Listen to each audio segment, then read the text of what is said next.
Aujourd'hui, je vous parle d'un spin-off de la franchise G.I. Joe qui est de retour sur le grand écran. Tu dois avoir le cœur pur, sinon tu meurs. Petite citation ici du film.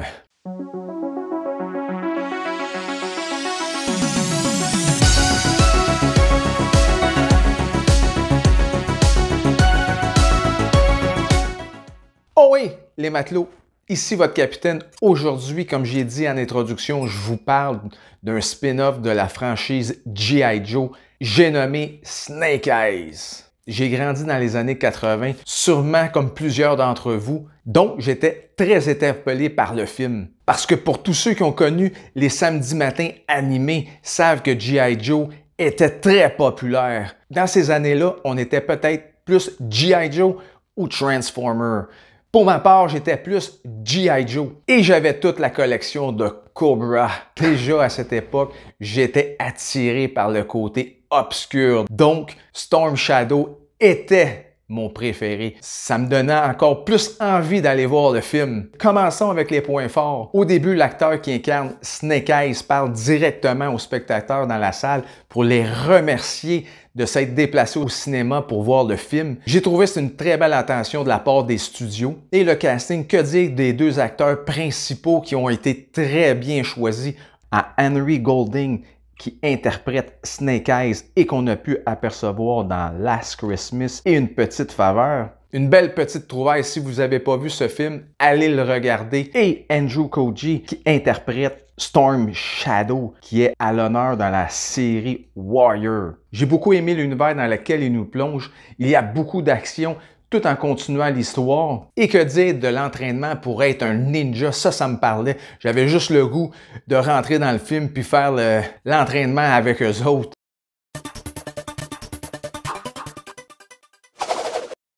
J'ai juste trouvé que c'était pas assez long, je n'aurais pris un peu plus, mais je sais qu'ils ne pouvaient pas trop s'attarder non plus là-dessus parce qu'il y avait beaucoup de matériel à voir dans le film. Passons au point négatif. Le gros point négatif, on parle de Snake Eyes ici. Oui, de Snake Eyes, un membre officiel des G.I. Joe, si c'est pas le plus populaire. Et toute la pub est basée sur ça. Snake Eyes est un ninja noir à tempérament tempéré. Il porte un casque et surtout, il dit pas un mot, zip, niet.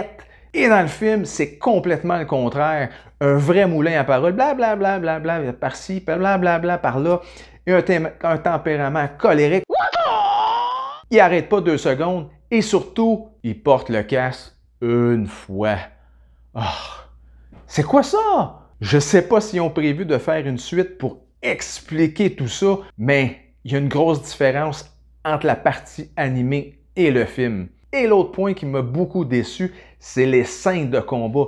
Les chorégraphies sont excellentes. Je m'explique ici. Le problème, c'est qu'on voit des séquences, des partiels de séquences de combat entremêlés avec des secousses de caméra. Donc, on voit jamais le plan au complet. Une scène, caméra bouge, passe à l'autre scène, caméra bouge, ainsi de suite. Donc, parfois, on dirait que j'étais dans une montagne russe. Et mon troisième point négatif, c'est la baronne. Elle est supposée d'être une badass girl et dans le film, elle est toute sauf ça. J'aime bien l'actrice qui l'interprète, qui est Ursula Corbero, qu'on peut l'apercevoir dans La Maison de papier, alias Tokyo. Mais ce rôle-là, je crois que c'était peut-être pas fait pour elle ou elle a été mal dirigée durant le film, mais je trouve qu'ils ne mettent pas la baronne en valeur comme qu'elle devrait être. Si je peux dire, le seul point positif dans les premiers films, c'est bien ça, la baronne. On peut-tu dire que c'est un film de G.I. Joe?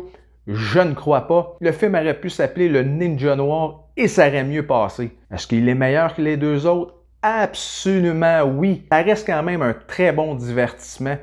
Il faut juste baisser un peu ses attentes au niveau côté G.I. Joe. On s'assoit et on profite d'un honnête film d'action. Et oui, c'est exactement ça, un honnête film d'action. Vous avez aimé cette vidéo? Inondez-moi de pouces bleus, toujours apprécié. Et si vous avez vu le film Snake Eyes, dans les commentaires un peu plus bas, dites-moi ce que vous en avez pensé. Sur ce, on se voit à une prochaine aventure. Oh oui, les matelots!